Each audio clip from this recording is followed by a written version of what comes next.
دیکھ لینا یہ نبی کا معجزہ ہے. باقی موسیٰ علیہ السلام کو زندہ کر کے کھڑا کر دینا، ان سے نمازیں پڑھوا دینا، یہ نبی کا معجزہ نہیں ہے، وہ حقیقت حال ہے، وہ خود بخود یہ ایک چیز موجود تھی. آپ سمجھے نہیں؟ یہ نبی کا معجزہ ہے کہ نبی مکے میں بیٹھ کر کے یہ بتا دے کہ منظور فلاں کرسی پر بیٹھا ہوا جھک مار رہا ہے. آپ سمجھ رہے نہیں سمجھ رہے؟ نبی مکے میں بیٹھ کر کے یہ بتا دے، معجزتاً بتا دے کہ منظور جو کرسی پر بیٹھا ہوا اس وقت وہ اس طرح کلام کر رہا ہے، یہ نبی کا معجزہ ہوگا. لیکن مجھے نبی کے معجزے نے کرسی پر نہیں بٹھایا، میں خود بخود بیٹھا ہوں. مجھے نبی کے معجزے نے بٹھایا نہیں، وہ تو خبر دے رہا ہے، یہ تو اس کا معجزہ ہے، لیکن میں خود بخود یہاں پر بیٹھا ہوں. موسیٰ علیہ السلام کو نیچے جو دیکھ لینا یہ نبی کا معجزہ ہے کہ بغیر کسی دوربین کے اس کو دیکھ لینا. لیکن موسیٰ علیہ السلام کو زندہ کر دینا، کھڑا کر دینا، ان سے نمازیں پڑھوا دینا یہ نبی کا معجزہ نہیں ہے، وہ فی نفسی ہی ایسی چیز ہے کہ نبی زندہ ہے، نماز پڑھ رہا. چلو آگے فرما رہے ہیں کہ ہم دنیا میں زندہ، کیا آپ اس سے یہ ہو گیا؟ عقیدہ نمبر 24 پر لکھا ہے کہ مشائخ کی قبروں سے باطنی فیوز کا پہنچنا بے شک صحیح ہے. کیا آپ اس سے متفق ہیں؟ اس میں آپ نے خیانت کی ہے، ہمارے اکابرین کا یہ مسئلہ نہیں ہے. اس میں ساتھ ساتھ المحند علی المفند میں یہ عبارت لکھی ہوئی ہے بشرائط، کہ اس کے لیے شرائط ہے، عام آدمی کی نہیں.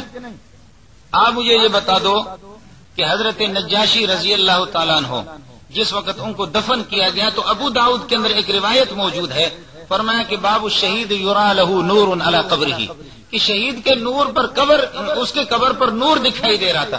اس نور کو صحابہ نے دیکھا لیکن ابو جہل نے نہیں دیکھا، عتبہ نے نہیں دیکھا، شیبہ نے نہیں دیکھا. ہر ایک آدمی کو وہ نور نظر نہیں آ رہا تھا اس قبر کا، صحابہ نے اس کو دیکھ لیا. اسی طرح بزرگوں کے قبروں سے جا کر کے فیض اور باطنی فیض حاصل کر لینا یہ کاملین کا کام ہے، یہ غیر مقلدین کا کام نہیں. آپ سمجھ نہیں رہے؟ بزرگوں کے قبروں سے جا کر کے فیض باطنی حاصل کر لیں. یہ نہیں کہا کہ آپ کو بیٹے دیں گے، آپ کو رزق دیں گے، آپ کو گاڑی دیں گے. وہ کسی کا یہ ہو گیا کہ اس کی ہوا بند ہو گئی تو اس کو کھینچ کر کے لیٹرین میں کہتا ہے یا پیر ٹٹ کڑیس، اے پیر میری ہوا بند ہو گئی، یا پیر ٹٹ کڑیس. ہم لوگ اس طرح بزرگوں سے وہ نہیں کرے. میں عرض کر رہا ہوں کہ یہ کہا کہ عام آدمی کو اجازت نہیں، یہ اشرف علی تھانوی کو اجازت ہوگی، خلیل احمد سہارنپوری کو اجازت ہوگی، مولانا سلیم اللہ خان دامت برکاتہ العالیہ کو اجازت ہوگی، مفتی نظام الدین کو اجازت ہوگی، منظور کو بھی اجازت نہیں ہے، قاضی منیب الرحمان کو بھی اجازت نہیں ہے، مولوی عبدالشکور کو بھی اجازت نہیں ہے. آپ سمجھ رہے ہیں؟ یعنی آپ نہیں سمجھ رہے.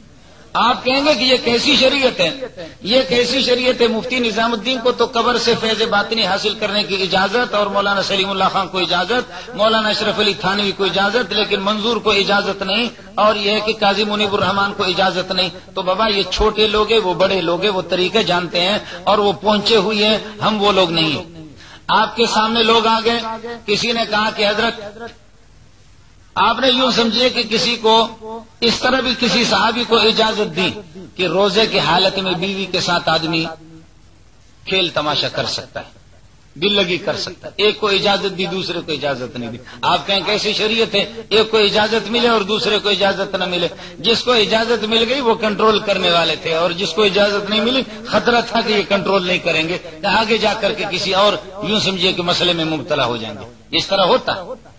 مسئلہ تو ایک ہی ہے، میری داڑھی کو میرا بچہ پکڑ لے، یہی تو داڑھی ہے، لیکن مجھے خوشی ہوگی. لیکن آپ ذرا پکڑ کر کے دیکھ لو، بات تو وہی ہے نا.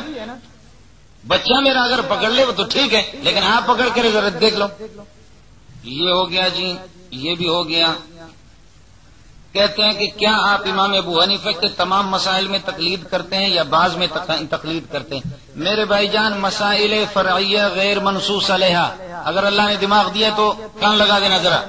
مسائل فرعیہ، سارے مسائل نہیں، مسائل فرعیہ غیر منصوص علیہ، جن کے بارے میں نص میں نہیں آیا، قرآن و سنت میں صراحتاً حکم نہیں ہے، یا منصوص علیہ نص ہے لیکن ان میں تعارض ہے بظاہر، دفع تعارض میں کہ امام ابو حنیفہ اس تعارض کو ہٹا دیتے ہیں، اس تعارض کو ہٹا دیتے ہیں، یا ناسخ منسوخ کی پہچان نہیں ہے اس میں مسائل فرعیہ میں.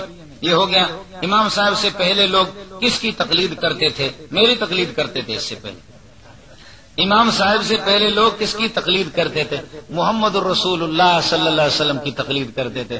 ہم پہلے اس لفظ کو کہنے میں ڈرتے تھے، ہمارے اکابرین نے لکھا بھی نہیں. مولانا عبد الرشید بھی ڈرتا تھا، میں بھی ڈرتا تھا کہ صحابہ کو ہم مقلد کہیں یا نہ کہیں۔ اب کوئی ماں کا لال شرط لگائے، ایک عبارت نہیں، تمہاری عربی کی کتابوں سے جو تمہارے آبا و اجداد ہیں ان سے ہزاروں عبارتیں دکھاؤں گا کہ صحابہ تقلید کرتے تھے محمد رسول اللہ۔ لفظ تقلید کا اطلاق ان پر کیا ہے۔ شاہ ولی اللہ رحمۃ اللہ حجت اللہ البالغہ کے اندر فرماتے ہیں وَعَلَمْ أَنَّ الصَّحَابَةَ لَا يُقَلِّدُونَ إِلَّا صَاحِبَ الشَّرْعِ، صحابہ رسول پاک کی تقلید کرتے تھے۔ ہم پہلے اس لفظ کو کہتے ہوئے ڈرتے تھے، اس لیے کہ ہمارے اکابرین نے اس کو نہیں لکھا ہے، علماء دیوبند کی کتابوں میں اس کو نہیں لکھا ہے کہ صحابہ کو مقلد کہا جائے یا نہ کہا جائے۔ امام ابو حنیفہ سے جو پہلے ایک دوسرے کے ان کو مقلد کہا جائے یا نہ کہا جائے، محمد رسول اللہ کا مقلد ان کو کہا جائے یا نہ کہا جائے۔ میں بھی ڈرتا تھا کہ چونکہ ہمارے اکابرین نے نہیں لکھا ہے، مولوی عبد الرشید بھی ڈرتے تھے جو میرے بڑے بھائی ہیں، لیکن یہ کہ الحمدللہ ایک نہیں، دو نہیں، 20 عبارتیں آپ کو ایسے دکھائیں گے۔ علامہ ابن تیمیہ رحمۃ اللہ علیہ جو آپ کا ابا لگتا ہے اس نے بھی لکھ دیا ہے کہ تقلید الرسول ہے، جیسے کہ صحابہ رسول کی تقلید کرتے تھے۔ بات ختم ہو گئی، اب تو الحمدللہ کوئی مسئلہ نہیں ہے۔ یہ لوگ کہتے ہیں کہ تقلید جہالت ہے، اس میں جہالت ہوتی ہے۔ اب آپ کی مرضی ہے صحابہ کو جاہل کہو، آپ کے لوگوں نے کہا ہے، آپ کی مرضی ہے ان کو جاہل کہہ دو، وہ آپ کا مسئلہ ہوگا، ہم نہیں کہیں۔ جس کی تقلید امام صاحب میں سے پہلے کی جاتی تھی، آپ اس شخصیت کی تقلید کیوں نہیں کرتے؟ ہم ان کی تقلید کرتے۔ ایک ابو حنیفہ نہیں، خدا کی قسم کروڑوں ابو حنیفہ جمع ہو جائیں ایک صحابی کے جوتے کے برابر نہیں ہے، لیکن آپ جیسے کروڑوں جمع ہو جائیں ابو حنیفہ کے جوتے کے برابر نہیں۔ کس باغ کے مولی ہو؟ کہتے ہیں کہ امام ابو حنیفہ رحمۃ اللہ علیہ ان کی تقلید نہیں کرتا، آپ ان کی کیوں تقلید نہیں کریں گے؟ خدا کی قسم میں عرض کر رہا ہوں کہ ہمارا یہ نظریہ ہے اور عقیدہ ہے، کروڑوں ابو حنیفہ ایک صحابی کے جوتے کے برابر نہیں، لیکن تمہارے آبا و اجداد چاہے نذیر حسین ہو، داؤد غزنوی ہو، ثناء اللہ عمر تصری ہو، کوئی بھی بلا ہو، آپ کے جتنے کروڑوں غیر مقلد کو ابو حنیفہ کے جوتیوں پہ قربان کرتے ہیں۔ گر فرق مراتب نہ کنی زندگی کس، نہ ہر زن زنست نہ ہر مرد مرد۔ مجھے میرا استاد سلیم اللہ کہہ دے کہ تو غلط ہو، وہ کہہ سکتا ہے مجھے، لیکن آپ چھولے بیچ رہے، آپ کو کیا حق پہنچتا؟ یہ مراتب ہے، چھولے بیچنے والا آدمی مجھے یہ نہیں کہے گا۔ یہ ہو گیا جی۔ غائبان نماز جنازہ کے بارے میں کچھ وضاحت فرمائیں۔ آپ کے غیر مقلدین نے خود لکھا ہے کہ نجاشی کے جسم کو رسول پاک صلی اللہ علیہ وسلم کے سامنے لایا گیا، میت کا سامنے ہونا ضروری ہے، اس لیے یہ معجزہ نبی کے ساتھ خصوصیت ہے، میرے لیے اور آپ کے لیے نہیں ہے۔ آپ کے اکابرین نے خود اس کو لکھا ہے۔ آپ جب کہتے ہیں کہ قبر میں حیات حق ہے تو پھر انک لا تسمع الموتى کے بارے میں کیا کہتے ہیں؟ میں نے کہا لیکن آپ نے سنا نہیں۔ میں نے کہا تو تھا لیکن آپ نے سنا نہیں۔ یہ سننے میں آیا کہ آپ انہی دنوں میں کسی ملک غیر مقلدیہ کے بڑے مناظرے کے لیے گئے تھے، وضاحت فرمائیں۔ یہ مولوی عبد الرشید صاحب وضاحت فرمائیں گے۔ بہرحال ہم گئے لیکن غیر مقلد صاحب ملا نہیں ہمیں جگہ پہ۔ دعا کریں بھائی۔ حضرت مفتی صاحب دعا فرمائیں گے، مفتی محمد شفیع صاحب۔ تقلید اسلام کب سے شروع ہوا؟ کیا مذاہب اربعہ میں کوئی کیا کہتے ہیں جنتی ہے؟ تقلید اسلام کب سے شروع ہوا؟ میرے بھائی جان بات ذرا سمجھ لینا، تقلید ابتدائی سے ہے، لیکن اس کی تدوین اور یہ حیت جو ہے، اس کی تدوین اور یہ حیت یہ ائمہ اربعہ سے شروع ہوئی، چیز پہلے ہی سے ہے۔ دیکھو منظور کب سے ہے؟ آپ لوگ تو بالکل خاموش ہیں، بات ختم ہو گئی، دعا میں شریک ہو جاؤ، مفتی صاحب دعا کریں گے۔ منظور کب سے ہے؟ میں الحمدللہ 40 سال پہلے سے ہوں، لیکن میرا ظہور آپ کے سامنے آج ہوا۔ میرے بھائی قرآن پاک لوگ پہلے سے پڑھتے تھے، لیکن الحمدوں پر پیش لکھا ہوا نہیں تھا، الحمدوں کے الف پر اور حمزے پر زبر لگا ہوا نہیں تھا، پڑھتے اسی طریقے پر تھے، لیکن اس کا ظہور حجاج بن یوسف نے کر دیا، اس کو یہ ترتیب دی، اس کو جمع اس طریقے پر کر دیا۔ تقلید ابتدائی سے اس کی تدوین ہے۔ کیا مذاہب اربعہ میں سے کوئی جنتی ہے یعنی بخشا گیا ہے؟ سارے جنتی ہے، آپ اپنے خیر منا دیں۔ جبکہ صحابہ کرام غیر مقلد سب اللہ تعالیٰ راضی رہے اور جنتی، کوئی صحابہ غیر مقلد نہیں ہے۔ میں نے عرض کیا آپ کے ابن تیمیہ نے، ابن قیم نے، شاہ ولی اللہ رحمۃ اللہ علیہ کو بھی آپ اپنے طرف کھینچتے، ان سب نے لکھا ہے کہ صحابہ مقلد تھے۔ صحابہ کو غیر مقلد کہنا اپنے ایمان کی خیر منا دو۔ اپنے مسئلہ کی حقانیت میں کوئی دلیل قرآن حدیث سے پیش کریں. میں نے تو دلیل تو پیش کر دیا, پتہ نہیں آپ کدھر سوئے ہوئے تھے. کوئی ایک مسئلہ تو بتا دو, پھر دلائل کو دیکھ لو. المحند میں ہے کہ حضور کی حیات دنوی ہے, جبکہ مولانا غلام اللہ, مولانا حسین علی, مولانا طاہر پنجپیری طیب اور دیگر اشاعت التوحید و سنت اسے حیات برزخی کے قائل ہے. ان علماء کے بارے میں آپ کا کیا خیال ہے؟ یہ دونوں میں کوئی منافات نہیں, آپ سمجھے نہیں, آپ اپنے یہ ہے کہ دماغ کے علاج کرا دیں. میرے بھائی جان, مسئلہ کیا ہے؟ مسئلہ یہ ہے, بات ذرا سمجھ لینا کہ حیات دنوی جو حضرات کہتے ہیں وہ بئی معنی کہ باقی شہداء کے مقابلے میں آپ کی حیات آپ صلی اللہ علیہ وسلم کے کامل اور اکمل ہے.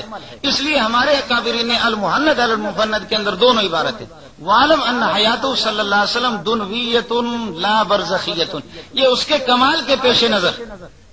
آپ کیا سمجھیں گے؟ یہ استعارات ہوتے. مثلا میں کہتا ہوں زید اسد اور دوسرا کہتا ہوں زید کل اسد ہے. زید شیر ہے, دوسرا یہ کہ شیر کی طرح ہے. یہ دونوں ایک ہی چیز ہے, ایک میں مبالغہ ہے.